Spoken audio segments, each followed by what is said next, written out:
So we are concluding this series today, right? We started in January and starting this series based on Romans 12, and this series titled On Purpose. And again, as we started off the new year saying, hey, we're all kind of thinking about and evaluating our own lives and about how we're doing this, and we make these resolutions and move forward. So again, God's word is not quiet on how we should do life. In fact, it tells us, gives us very clear instructions. And I hope that as we've worked through this, as we've seen these different topics we've looked at, I hope you've seen that, right? That God's word speaks down to every minor detail of our lives.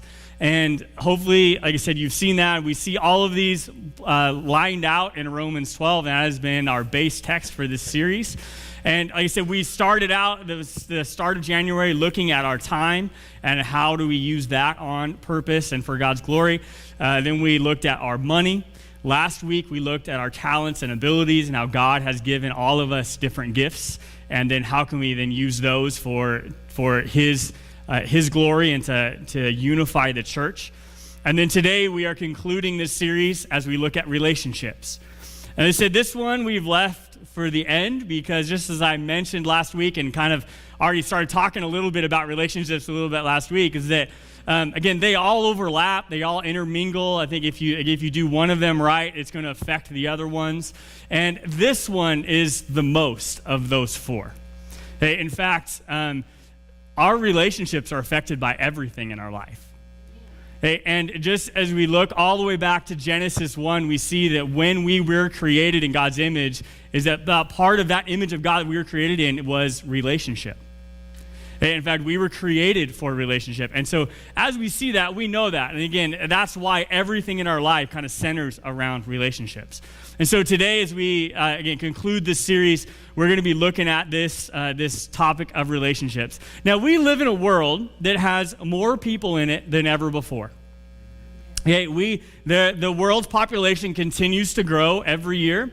Okay, and therefore, we could conclude with more people, we then have more opportunities for relationships than ever before. Right? There's more people, we can have more relationships, right? And we also see, again, with the advance of technology within our world, that, again, gives us more opportunities to interact with people on a much larger scale. And so we have, again, more opportunities for relationship, we have more ways to connect through technology, and yet we are messing up relationships as much today as we ever have before. And, when we realize that, and I think, again, the more connected we become through technology, truthfully, the more lonelier we get. Hey, and as we realize that, I want to start off today by just showing you a comic. Okay, now, this comes from the comic strip titled Zits.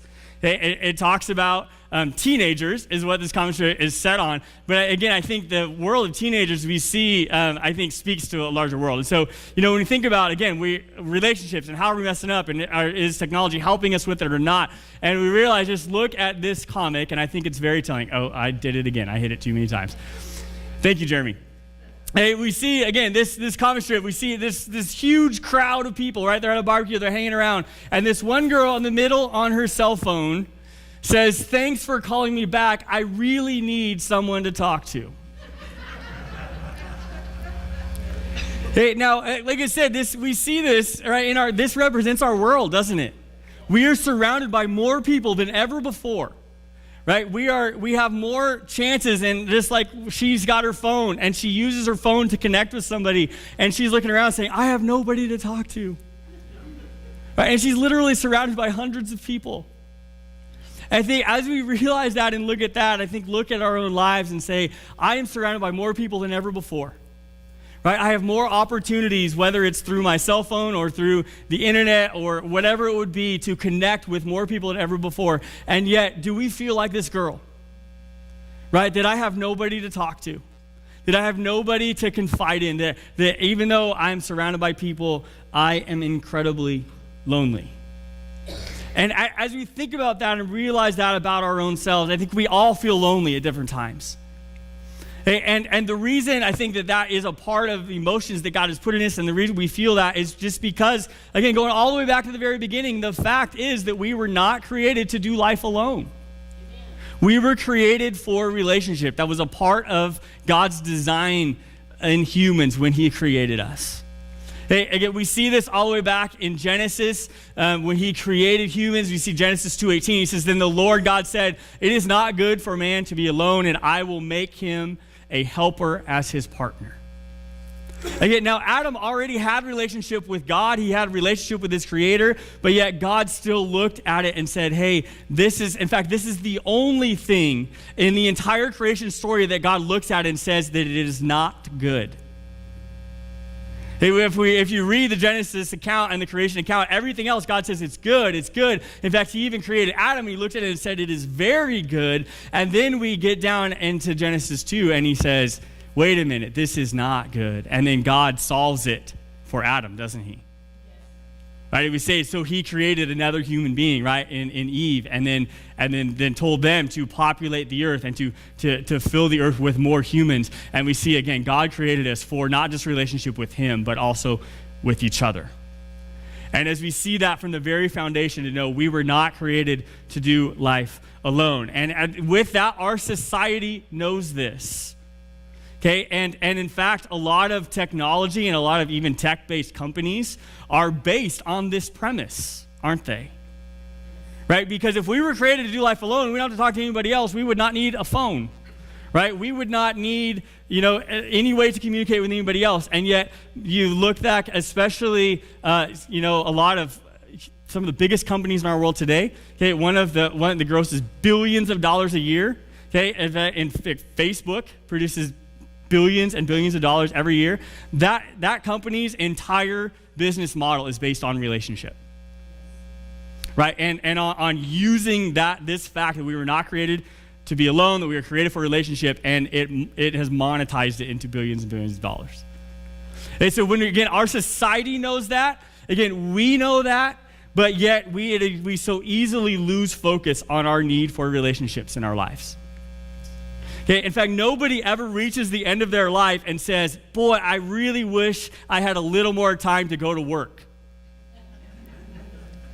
Or reach the end of their life and says, God, please keep me alive for like 2 more months so I can make it to the next iPhone release. Right? No, nobody says that, do they? No, but what do they say when they get to the end of their life? Right? Sometimes they say, again, the regrets that they take at the end of their life, they look back and say, I wish I would have had more time with my kids. I wish I would have had more time with my family. I wish I would have talked to that person. Right? And a lot of times we get to the end of life, and if we look back, and the regrets that we have are relational. In fact, the wisest man to ever live, Solomon, and he wrote in Ecclesiastes, and he told us this. He said, I observed yet another example of meaningless in our world. This is the case of a man who is all alone without a child or a brother, yet who works hard to gain as much wealth as he can.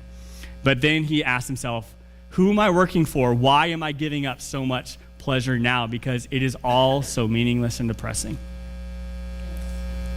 Hey, notice again, the wisest man to ever live, right? God granted him wisdom beyond anything else, and yet this was part of his conclusions as he looked back at his own life, right? And at the world, and says, you know what? You can work for everything in the entire world, and it comes down to the end of the day, it's pretty meaningless unless you have people there with you. Hey, and we realize that we were created for relationships. Most lasting true regrets in our lives are relationally based. Okay, and when we realize that and see that, then we say, okay, then how can I do relationships better? Right? How can I do them on purpose? Right, and not look back at the end, or even look back now and say, what regrets do I have, and how can I do better to not, experience those again? But as we do that, though, I think we can look at it how we need to understand ourselves and understand relationship better so that we can then do it better. And in that, I just want to present to you these levels of relationship. And so, because we do have different relationships, don't we? We have different levels of relationship. We have some people that we know better and some that we don't know at all. Right? And so when we look at those, let's evaluate those relationships and say, how can we do them a little better? Level 1 relationship. It would be, maybe, stranger. Okay, level 1 would be a stranger. Now, again, there are 7 billion people on this planet. Most of them are strangers. When you think about that, right, we see, again, everybody, if they're not on one of these other ones, this is the level they're on. This is obviously the biggest level of relationship we have. We don't have one, right? As we start there, everybody starts off at that place as a stranger. Then once we kind of know who they are, right, we know their name, they're not just a stranger anymore, right, then we move on to the next level, which apparently is not working, is acquaintance. Right, we're at an acquaintance level with them, right? Maybe we know their name, maybe we don't know their name. We have had some sort of interaction with them at some point. Maybe it's even a one-time interaction, and they move from a stranger to an acquaintance, right? And move that. Like I said, if we invest just a little bit of time, even if it's one conversation, they suddenly can become an acquaintance, right? We now have some level of relationship with that person. If they continue to move down the list within our lives, then they eventually can become a friend. Right? And these, again, we all have, friends in our lives, people that we know, better beyond an acquaintance. We know more than just their name and maybe what they do for a living, right? We know those things. In fact, like I said, we get to know those people better. As our relationship continues to deepen with that person, then we consider them a friend. Right, then as you see again in these, obviously we're moving deeper with people relationally, right? As they move down the list into these different levels. Then they said we have friends, and we have friends, and then we have good friends. Right? We have friends that, again, kind of even different levels within each of these, right? Is we have some that I would consider friends, but yet I still don't know a lot about them. Right, they're beyond acquaintance level. I know a few things. Maybe we've hung out a few times. We do something there. They would be a friend, and then we have really good friends, right? Ones that we spend more time with, ones that we know a lot about, ones that their birthdays and their anniversaries or whatever that would be, right? You have good friends, and then there's a point I think though when a good friend kind of even goes beyond that friend level, right? Now where they end up being a part of your family. Right now, again, we have people on this family level within our lives that are not actually blood relatives, don't we? Right. In fact, I have, friends, right, that I know and talk to more and know a lot better than I do even some of my actual biological family. Right now, again, you think, biologically they are my family, but I have not talked to them in years. Right. But yet I have friends that I would consider kind of more on my family level than I would them. Right? Again, family level, these are the people that you don't have to clean your house for when they come over. Right? These are the people that, you understand what I'm saying, right? These are people that are into those parts of your life that you only let certain people into. Yes. Right? That, again, I have a lot of friends. Right? But yet, we have a few people that see us, and can see us at any point in our lives. Right? Those are the ones that know the garage code, right? And again, if they knock or ring the doorbell, you wonder if there's something wrong. Okay, and those are, like I said, we all have those people. Now, for some of us, that is our actual family, right? They are biological family, but it's also, there's, I think, other people, right, that are on that relational level of family. Right, they're the ones that if something's going wrong, they're the ones you call. Right? Then we have, again, people on our family level, and then if we go even one step below that, right, is that we have then our iron people in our lives. Okay, now this level, these are the people, for most of us, probably only 3 or 4 people in a lifetime maybe that get to this level. Okay, these are people, again, the Bible describes this in Proverbs 27:17, which is where that label comes from. As iron sharpens iron, a friend sharpens a friend. Okay, these are your most inner circle of people. These are the ones that, again, that know everything about you. Right? These are the ones that can just see you from across the room and know if something's wrong. Right? These are the ones that when you're with them, they sharpen you. And the more that you interact, the better person you are. Right? Now, like I said, I think for a normal average person, like I said, as we do look at relationships in our lives, a lot of people don't have any iron people in their lives. Okay, they don't have those people. But I will say, again, I've worked on purpose in my life to make sure that I have some of those iron people. And I say in that there are 4 people that I 100% that I know are iron people in my life. One of them is my wife. Right? And that, again, there's nothing in between us that we don't know about each other. Right? And the more time I spend with her, the sharper I get.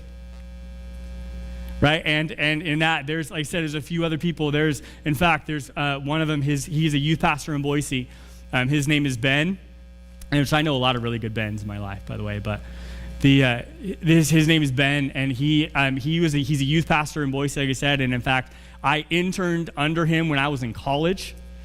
And like I said, we started out as strangers, right? And we moved down over the years, and now, like I said, I've known Ben for almost 20 years, and I'd say him and I are at an iron level with each other, right? To where, again, through different times, I can look back through the times and see how we moved through those levels of relationship to the point where if there's something just really wrong and I need somebody to talk to, and my wife's at work, I call Ben. Right, and he said you think about those times, and those are the people that when you meet with them, you say, hey, we're gonna have lunch, and then you look up and realize that it's been 2 hours, right? And you're like, well, I really have things to do today, right? But yet you leave there feeling more alive, right? Because you're sharpened by that person, and I hope that I do the same for him. Right, and so as you think about that, again, we see these levels of relationship, and we were created for it. It's something that we long for, but again, it's something we have to do on purpose, because if you just go through life and don't invest into those times of relationship, there's a lot of people, I think, in our world that have nobody on the family or iron levels. And I think as we realize that and think about that, and as we turn to God's word and to see that, I think we first need to understand that in true relationship, okay, that both people should be on the same level. Okay, and sometimes I think there's times in relationships where we realize we're not on the same level, right? Like somebody thinks that they're like on my family level and I'm leaving them up at an acquaintance, right? Or whatever. Like that's when relationship gets awkward, isn't it? Right? Is when this person thinks that they're your family, right? Or they're on your family level, and you're going like, I'm not so sure, right? I think, again, this becomes, in fact, there's been entire movies built on this premise, isn't there? As far as, that is the entire plot of a romantic comedy, right? Is the fact that, there's some guy that falls in love with this girl and wants her on that family level, and she wants to keep him as a stranger. Right? And then we watch for 2 hours as he works on it, right? And then they end up, at the end, again, it's very predictable, isn't it? We could all write it, right? At the very end, they end up embracing, and the slow music starts, right?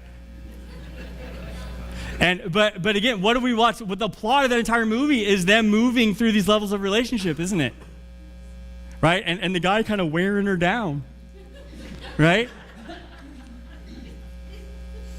I think so. The question is, again, what level are you on with people? If we think about those relationships, and I know we kind of laugh because we know how true that is, right? And I'll say I had to wear Maureen down a little bit before she liked me too, so that was okay. But I'd say again, we can look about within each other our levels of relationship. But I would say, what level are you on with God?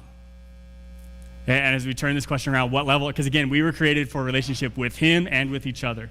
And to say, as we understand and we see it between each other, but what relationship are you on with God? Because you should be on the same level with God that He's on with you. And I will tell you is that God is on an iron level with you. Okay, that's where He created it, and that's where He belongs, and that's what God is fighting for in your life. And in fact, if He's not on that level, He will continue to pursue you until He is. And are you on the same level with God in those relationships? In this a very popular passage, Matthew 22, 37 and 38, when Jesus replied, He said, love the Lord your God with all your heart, your soul, and with all your mind. This is the first and the greatest commandment. And in fact, what Jesus is telling us in this, and it's why it's first, is saying that God is already at an iron level relationship with you. And the question is, will you do the same? Will you return it? Okay, just as we, sang in the song today, right, about that we are loved by him. Okay? And are we going to be in that same level with God, right?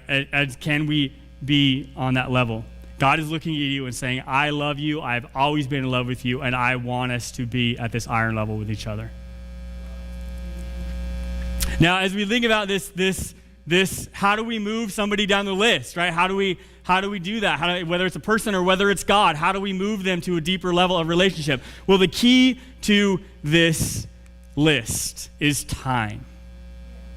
Okay, and so now as we, again, we connect all of these things, right, our time, our money, and our abilities, well, time, we circle all the way around to say the key to a relationship is time. Okay, if you have God at an acquaintance level, and the way that you move God down the list, right, to even it out is by spending time with God, by spending time in his word, by studying who he is and learning about his character and spending time with God's people. Right? And the same is true with actual people, right? Is how do you move different people down to the list? As I, again, describe my relationship with Ben and say, how have we moved through those levels? It's because we've spent time together, right? And we've done ministry together, and we've supported and prayed for each other, and we share this, we spend time together. And like I said, those people at the iron level are people that time doesn't really mean anything when you get together.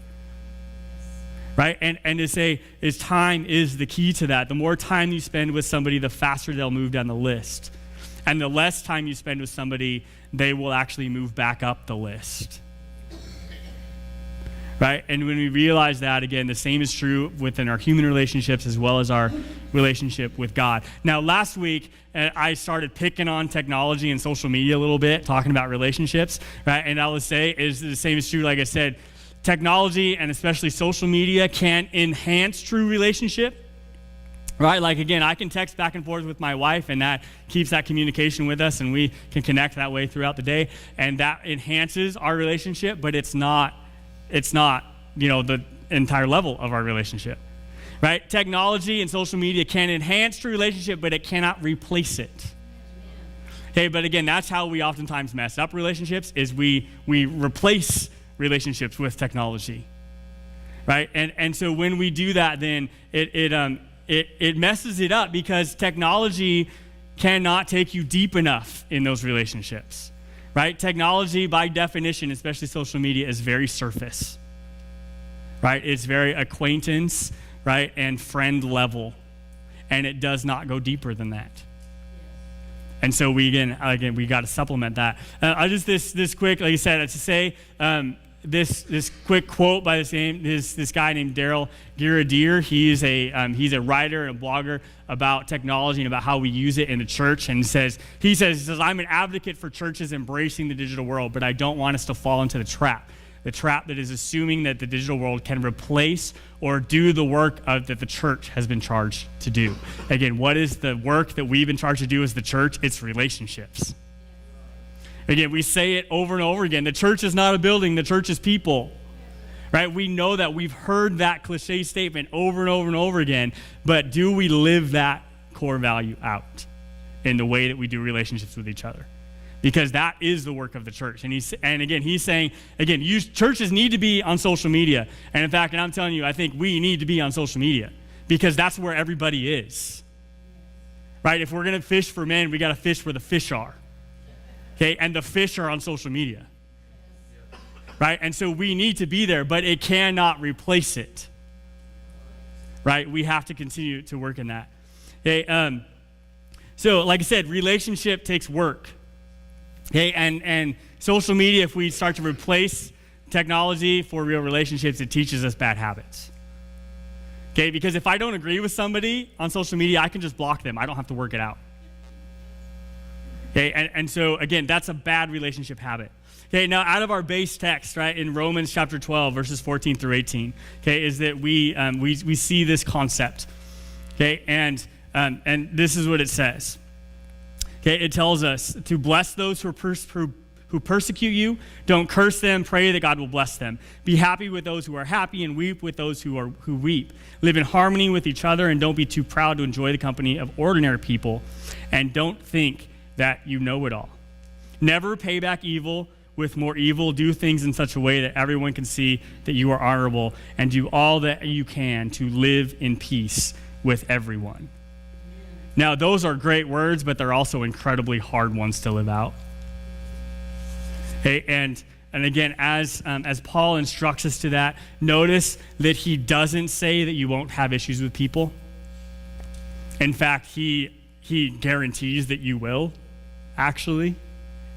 And so as we invest in relationship, he says, hey, you will have issues with people. But the point of this passage is that the relationship is more important than the offense. Okay, and that's what he's trying to get us to understand as the church. The relationship is more important than the offense. Okay, that he's saying, hey, do your best to do whatever you can do to not sacrifice the unity of the church when you have issues with people. Okay, and in fact, he's saying, hey, when somebody's going through something, you sit down next to them and you go through it with them. Okay, because that's relationship. That's people. That's what the church is supposed to do, right? And he says, but always keep the relationship first. Right? He says, and when you get offended, don't go the way of the world and just be offended, right? But work through it with them, because the relationship is more important than the offense. And unity needs to be in the church, because again, he harps on it over and over, not just in this chapter, but I think through the entire New Testament, that the church needs to be unified in relationships. Okay, in order for God to continue to work and to do it. Okay, I hope, that as you see this, right, that we can see again that it's easy to fall into this trap, right? And it's easy to fall into the same trap with God. And we think about, again, our relationship with God and with other people is sometimes when we get offended by something that God did or did not do that we think he should have. Okay, it's easy for us, again, to set the relationship aside and be mad. Right, but again, the relationship with God is more important than the offense. And yet, the thing about with God that we don't have always with other people is knowing that God is in control, that God is all powerful, and at the heart, God is loving and good. Right, and so if he didn't do something that I thought he should, or he did something that I thought he shouldn't, I can again know and trust that God has my best interest in mind. Right, and again, even if I don't agree in the moment, I can still sit back and say, God, you are good and you are loving, and I'm going to trust in that fact, even though I'm kind of irritated with you right now. Okay, and I don't know about you, but I've had those conversations with God before. Okay, but like I said, I just think, again, how do we move him down? How do we stay on that same level with God? We invest time. So I just got kind of a couple questions for you real quick. Okay, is one, do you have people on all of these levels? Okay, do you have people on all these levels in your life? Okay, think about that. And if you can't, especially on those few bottom ones, right? When we looked at family and iron, if you can't list some names that are on that level with you relationship, then you have some work to do. Okay, and to say, do you have people on all these levels? Okay, because like I said, if you don't have people on all these levels, then we typically turn to something else to try and to fill that hole. Okay, and again, what you need to turn to is people, not technology, right? Not to other temptations, whatever we can find. Okay, in fact, more bad habits and sinful behavior start with a feeling of not being accepted. Okay, they start in a relationship need, and then they turn into sinful habits, right? That we're trying to meet that need through that. Okay, and then and I also say is, how do you decide who's going to be on what level? Right? Because the truth is, people in those bottom levels have and should have huge influence in your life. Right? And so how do you decide? Now, I will say, as a Jesus follower, as non-Christians need to be on this list. Okay, but yet I also need to make sure that those people, again, that have the biggest influence in my life are influencing me in a godly way. Right? And so I need to be careful. How do I decide who's going to be there? Again, as a Jesus follower, and we see Jesus hung out with lots of non-believers. Right? And in fact, that was one of the biggest things complaints against the religious leaders of the time was the fact that they didn't. Right? And when it comes to those acquaintance and friends levels, is they wanted nothing to do with somebody who wasn't religious. right? And Jesus showed him, he's like, hey, these guys got to be there. But yet when you look at Jesus' inner core and the people that he had at a family and at an iron level, was they were ones loving him. Right? And in fact, and then he literally entrusted all of our fates to those people. Right? So as you think, again, how do you decide who it is? Okay, relationships is what life is really about, and you were not created to do life alone. So invest in real relationship with God and with other people. And as we see that, I want to conclude today with, again, how we started our base theme passage verses for this series, which is Romans 12, 1 and 2, and 21, where it says, and so, dear brothers and sisters, I plead with you to give your bodies to God because all that he has done for you. And let them be a living and a holy sacrifice, the kind that he will find acceptable. This is truly the way to worship him. Don't copy the behavior and customs of this world, but let God transform you into a new person by changing the way that you think. And then you will learn to know God's will for you, which is good and pleasing and perfect. And don't let evil conquer you, but conquer evil by doing good.